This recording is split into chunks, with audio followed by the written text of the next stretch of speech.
Starbucks दुनिया का सबसे मोस्ट वैल्यूएबल कॉफी चेन का शॉप है। स्टारबक्स का मार्केट वैल्यू आज के डेट में 111.7 बिलियन डॉलर्स है और वहीं पे कॉम्पिटिटर जो उनके हैं सीसीडी या डंकिन, डंकिन का आज मार्केट कैप है 8.7 बिलियन डॉलर्स और वहीं पे सीसीडी है 0.13 billion dollar. With nearly 30,000 cafes across the globe, Starbucks has become more than just a household name. And your cup of cappuccino can be costlier if you're buying it from Starbucks. Well, to offset soaring costs for labor and goods, Starbucks, the famous coffee chain, Starbucks, which has been dealing with recent unionization efforts of its workforce in US. Starbucks की शुरुआत होती है 31 मार्च 1971 में Seattle के Washington शहर, जहां पे 3 college students जो कि यूनिवर्सिटी ऑफ सैन फ्रांसिस्को में पढ़ाई करते थे, जेरी बेल्डविन, जीव सीगल और गॉर्डन बेल्डविन, ये तीनों ने मिलकर कॉफी बीन बेचने का शुरुआत किया। कॉफी बेचने का नहीं, कॉफी के बीन्स बेचने का शुरुआत किया। बट यहाँ पे क्वेश्चन ये है कि शुरुआत क्यों कॉफी बीन से हुआ, क्यों कॉफी से नहीं हुआ? तो इसका कहानी है कि जब ये 3 लोग एल्फ्रेड पीट से मिले, जो ऑलरेडी कॉफी बीन के एंटरप्रेन्योर थे, काफी सक्सेसफुल थे, उनसे इन तीनों ने को मोटिवेशन मिला और वहीं पे इन्होंने सोचा क्यों ना हम कॉफी बीन से बेचना शुरुआत किया जाए। 1971 से लेकर नेक्स्ट 5 इयर्स तक ये सिर्फ कॉफी बीन्स ही बेचा करते थे। उसके बाद इन्होंने हावर्ड स्कर्ट्स को हायर किया as a marketing manager. Howard Schultz वही है जो कि चेयरमैन और सीईओ रहे हैं स्टारबक्स के 1986 से 2000 तक और 2008 से 2017 तक। बट अगेन अब क्वेश्चन ये है, ये तो मार्केटिंग मैनेजर बन के आए थे, तो मार्केटिंग मैनेजर से इन्होंने सीईओ चेयरमैन का सफर कैसे किया? इसको समझने के लिए ये जानते हैं, जब 1983 में हावर्ड इटली गए थे, वहां पे वो एक्सप्रेसो बार्स में गए जो मिलान में है इटली में, उससे बहुत ज्यादा इंप्रेस हुए। उस समय ऐसा कल्चर नहीं था जहां पे कॉफी शॉप में लोग बैठ के बिजनेस की बातें किया करते थे, ऐसे टाइम पास किया करते थे। वैसा ना अमेरिका में था और इंडिया में तो दूर दूर की बात नहीं थी, और उन्होंने वही चीज देखा एस्प्रेसो बार्स में और उनको लगा क्यों ना ये सेम चीज रेप्लिकेट किया जाए यूएस में। जब उन्होंने आके अपने 3 फाउंडर्स को बोला, तीनों फाउंडर्स माने नहीं इस बात को लेकर, और वहीं पे 1985 में इन्होंने खुद का अपना कंपनी चालू किया जियोर्नाले, जो कि ब्रूड कॉफी बेचते थे और वही स्टारबक्स कॉफी बीन से बना हुआ, और उन्होंने वही कल्चर रेप्लिकेट किया जो उन्होंने इटली में देखा था, जहां पे लोग आके चिल कर सकते हैं, बैठ सकते हैं, एम्बियंस एंजॉय कर सकते हैं, अपने बिजनेस की बातें कर सकते हैं, घर जैसा माहौल उन्होंने बना लिया। और 2 साल बाद जो कि ओरिजिनल फाउंडर्स थे स्टारबक्स कॉफी बीन्स वाले लोग ने हावर्ड को अपना कंपनी बेच दिया, और जब इन्होंने कंपनी अपना बेचा तब उस समय का 16 आउटलेट्स ऑलरेडी हो चुके थे, और स्कर्ट्स ने नाम अपना बदला नहीं, स्टारबक्स ही रखा, और स्टारबक्स का कॉफी बीन्स के साथ इन्होंने कॉफी भी बेचना चालू किया। और ठीक उसके 2 साल बाद 1989 तक 55 स्टोर्स हो चुके थे कुल यूनाइटेड स्टेट्स में, और 1992 तक इन्होंने इनिशियल पब्लिक ऑफरिंग्स लेके आए जो कि आईपीओ बोला जाता है, जहां पे उन्होंने रेवेन्यू क्लॉक किया तकरीबन 73.5 मिलियन डॉलर्स का, और इनका मार्केट वैल्यू हो चुका था 271 मिलियन डॉलर्स। उस समय जब इतना तेजी से एक्सपांड हो रहा था ना, जैसे मैकडॉनल्ड्स इतना तेजी से बर्गर बेच रही थी, वहीं पे स्टारबक्स इतना तेजी से कॉफी बेच रही थी कि उनको उस समय मैकडॉनल्ड्स ऑफ कॉफी भी बोला जाता था। 4 साल तक इन्होंने सिर्फ अमेरिका में अपना आउटलेट्स ओपन किया, उसके बाद ये इंटरनेशनल गए। नॉर्थ अमेरिका के बाद इन्होंने फर्स्ट अपनी ब्रांच टोक्यो में खोला, और आज finally Starbucks one of the 500 largest company है यूनाइटेड स्टेट्स के रेवेन्यू की मामले में, और इनका कुल मार्केट वैल्यू 111 बिलियन डॉलर हो चुका है, 32,000 स्टोर्स हैं उनके पूरे दुनिया में। लेकिन अगेन क्वेश्चन हमारे दिमाग में यही आता है कि इतना तेजी से कॉफी शॉप ही था यार, बेचते तो कॉफी थे, इतना तेजी से ग्रो कैसे कर पाया? इसको जानने के लिए अगर एक चीज हम समझे ना, जो इनका एम्प्लॉय रिटेंशन रेट था, मतलब जो एम्प्लॉय स्टारबक्स में काम करते थे 73% लोग कभी भी स्टारबक्स छोड़ के गए नहीं। इनका रिटेंशन रेट कंपेयर टू बाकी जो इनके कॉम्पिटिटर्स थे, जैसे मैकडॉनल्ड्स हो गया, डंकिन हो गया, इसके मुकाबले इनका एम्प्लॉय रिटेंशन रेट बहुत ज्यादा अच्छा था, मतलब एम्प्लॉयज जल्दी छोड़ के नहीं जाते थे। और जब एम्प्लॉय रिटेंशन रेट बहुत अच्छा है, मतलब एम्प्लॉयज यहाँ पे टिक के मेहनत करके काम कर रहे हैं, तो ऑर्गेनाइजेशन तो ग्रो होना ही है। बट हमारे मन में एक क्वेश्चन आता है कि इतना अच्छा एम्प्लॉय रिटेंशन रेट इन्होंने मेंटेन कैसे किया? इसको जानने के लिए स्टारबक्स के एक एम्प्लॉय की स्टोरी में बताता हूँ। कैसी करके एक लड़की थी जो कि अपने कॉलेज में पढ़ाई करती थी। कॉलेज में पढ़ाई करने के साथ साथ उन्होंने स्टारबक्स में एज अ जॉब रोल इन्होंने चालू किया। 18 सितंबर 1992 से इन्होंने अपना जॉब चालू किया। ये उस समय था जिस समय स्टारबक्स अपना आईपीओ लाने के पहले अपने सभी एम्प्लॉयज को बीन्स स्टॉक दे रहा था, ईसॉप जिसको बोले जाते हैं, इसको इन्होंने नाम दिया बीन स्टॉक। जो भी लंबे समय तक स्टारबक्स में रहेगा उनको बीन स्टॉक्स देते थे, मतलब कंपनी में हिस्सेदारी देते थे, ताकि वो उन लोगों को पार्टनर्स बुला पाए, एम्प्लॉयज नहीं। और क्योंकि इनका जो लीडर थे हावर्ड स्कर्ट्स, इनका हमेशा से एक ही विजन था कि हम सभी लोग मिलकर स्टारबक्स को बड़ा करें, सब लोग एक लेवल पे सब ओनर रहेंगे। लेकिन आपके दिमाग में आता रहेगा कि बस इतना ही, इतना करने से इनका रिटेंशन रेट इतना अच्छा था और एम्प्लॉयज इतना जी भर के मेहनत करते थे। उसको समझने के लिए कैसी का ऑलमोस्ट 30 साल बाद कैसी का जो वेल्थ था वो जानते हैं। उनका वेल्थ 13,000 गुना ज्यादा उनको रिटर्न्स मिला। आज भी वो स्टारबक्स में काम कर रहे हैं, और जो उनके पास जो बीन स्टॉक्स थे वो काफी अच्छा खासा पैसा बना चुका है। जहां पे वो जब पढ़ाई करती थी अपने कॉलेज की फीस तक उन्होंने उससे ही पे किया, जो कि $2500 था उस समय कुछ। उसके उसके बाद उन्होंने अपना पहला घर लिया जिसका डाउन पेमेंट $60,000 उन्होंने उसी से पे किया, और अभी रिसेंटली वो अपने शादी का प्लान कर रही है, वो भी स्टारबक्स के शेयर से ही। स्टारबक्स हमेशा अपने एम्प्लॉय को ओनर फील तो करवाता था, बट उसके साथ साथ वो हर चीज देता था जो उनको फाइनेंशियली इंडिपेंडेंट बनाती थी। ये स्ट्रेटेजी सेम लिज्जत पापड़ ने यूज किया था। हमारी लिज्जत सिस्टर्स जो कि 45,000 वुमेन्स आज लिज्जत पापड़ में जुड़े हैं, ये भी सेम कलेक्टिव ओनरशिप से चलता है, जहां पे सभी महिलाएं कंपनी में हिस्सेदारी है, भागीदारी रखती है, कोई एम्प्लॉयज नहीं है।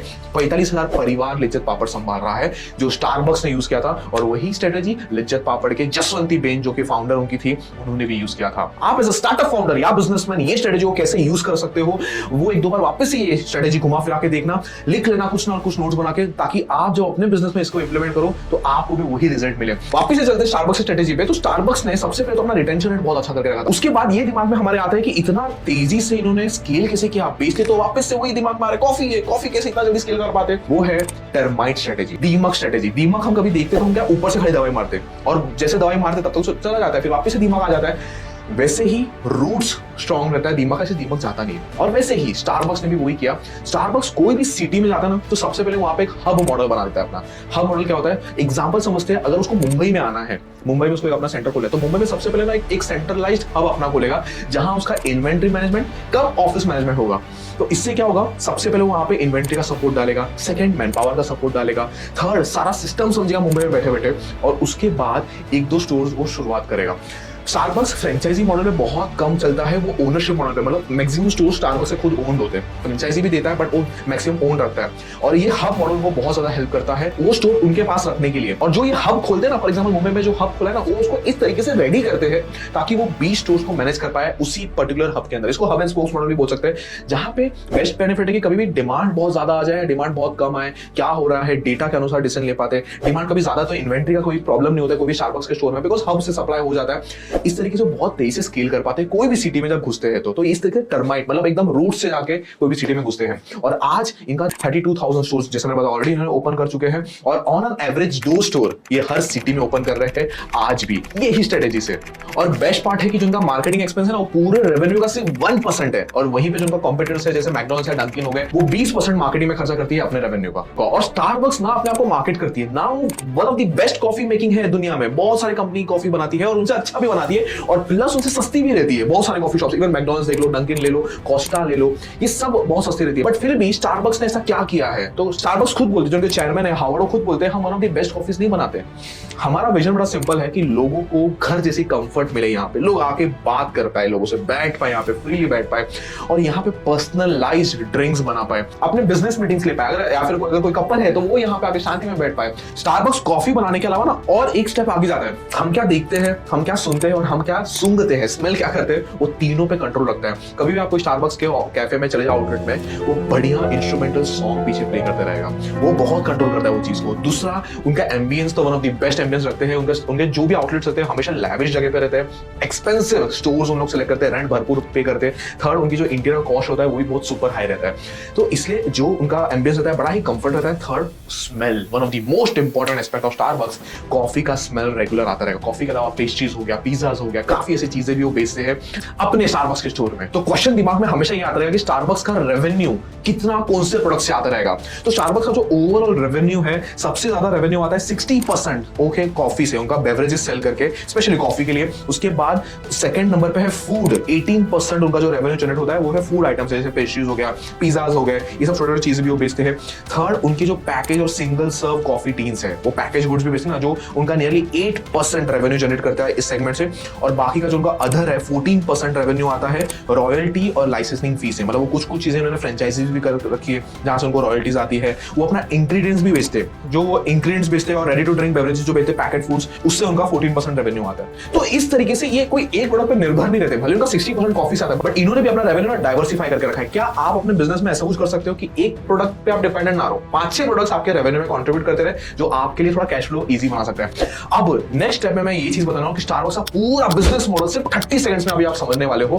ये माइंड ब्लोइंग होने वाला है। अगर आपको वीडियो से अब तक वैल्यू मिल रहा है तो लाइक का बटन जरूर दबाना, शेयर उनको करना जो स्टारबक्स के ऐसे बिजनेस के स्ट्रेटेजीज को यूज करके अपने बिजनेस में कुछ भला कर सकते हैं, ऐसे कॉपरेटिव मॉडल या ऐसी स्ट्रेटेजीज को यूज कर सकते हैं। तो स्टारबक्स का पूरा बिजनेस मॉडल समझने के लिए आप ये जानो जो इनके की पार्टनर्स हैं, आप जैसे स्क्रीन पे देख पा रहे हो, वो है कॉफी फार्मर्स और सप्लायर्स, और सेकंड इनके इक्विपमेंट मैन्युफैक्चरर्स। इनकी की एक्टिविटीज क्या है? की एक्टिविटीज क्या करते हैं? ये मार्केटिंग करते हैं और सप्लाई चेन मैनेजमेंट करते हैं, मतलब जो भी इनका स्टोर्स है वहां पे अपना माल सप्लाई करते हैं, कॉफी बीन सप्लाई करते हैं। की रिसोर्सेज क्या है? रिसोर्सेज क्या है? वो स्टारबक्स का खुद का ब्रांड, अपना ब्रांड इन्होंने बहुत खर्चा किया ब्रांड बनाने के लिए। सेकंड इनके स्टोर्स और डिस्ट्रीब्यूशन नेटवर्क, जो इनके स्टोर्स है। वैल्यू प्रपोजिशन क्या है? ये क्या वैल्यू दे रहे हैं? सबको पता है, world's best coffee drinking experience. Customer relationship कैसे बनाते हैं? मोबाइल ऐप के थ्रू और loyalty cards. Starbucks loyalty cards देती है, जब भी कोई वहां पे कोई भी खर्चा करता है वो लॉयल्टी कार्ड्स देती है। Second cup with customers name, ये पर्सनलाइज्ड कॉफीज बनाती है, कॉम्बिनेशन बनाती है, तकरीबन 87,000 कॉम्बिनेशन से बना सकती है अपने कॉफी का। इनके चैनल्स क्या है? Channels obviously Cozi and cool Starbucks stores है, जैसे मैंने ऑलरेडी बताया, ओन भी है और फ्रेंचाइजी भी है, और सेकंड ग्रोसरी स्टोर्स भी है इनके, जहां पे सिर्फ कॉफी बीन्स बेचती है।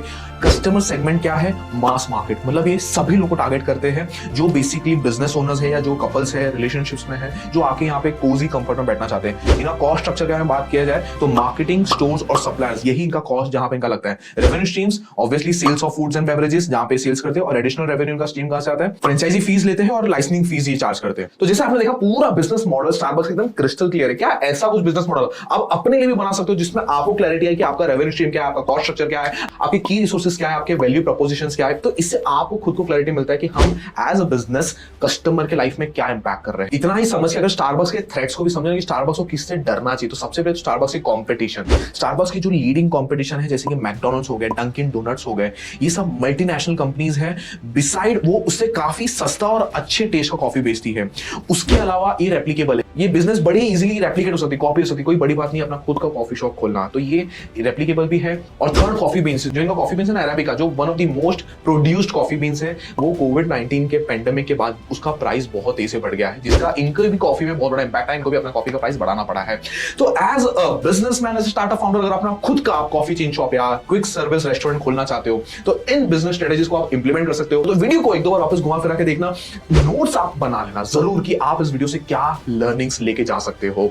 अगर इस वीडियो से कुछ भी वैल्यू मिला तो लाइक का बटन जरूर दबाना, ताकि YouTube और लोगों इस वीडियो को पुश करे और लोगों तक वैल्यू मिल जाए। जैसे स्टारबक्स आज अपने एम्प्लॉयज को एम्प्लॉयशिप ना समझ के ओनर्स बना रहा है, लोगों को फाइनेंशियल इंडिपेंडेंट बना रहा है। अगर आप ऐसे बिजनेस क्रिएट कर पा रहे हो तो सिर्फ आप ही नहीं, हमारा पूरा भारत देश इससे ग्रो हो सकता है। तो इसलिए आज एक शेयर तो बनता है, एक शेयर आप जरूर उन दोस्तों से कीजिए जो अपनी जिंदगी में कुछ बड़ा करने का चाह रखते हैं और ऐसे बिजनेस स्ट्रेटेजीज सुन के समझ के वो अपने बिजनेस में इंप्लीमेंट कर पाए। सब्सक्राइब कर लेना अगर ऐसे बिजनेस कंटेंट आप लगातार इस चैनल पे आसान हिंदी भाषा में चाहते हो। मिलते हैं अगली पावरफुल वीडियो में, तब तक के लिए ध्यान रखिए।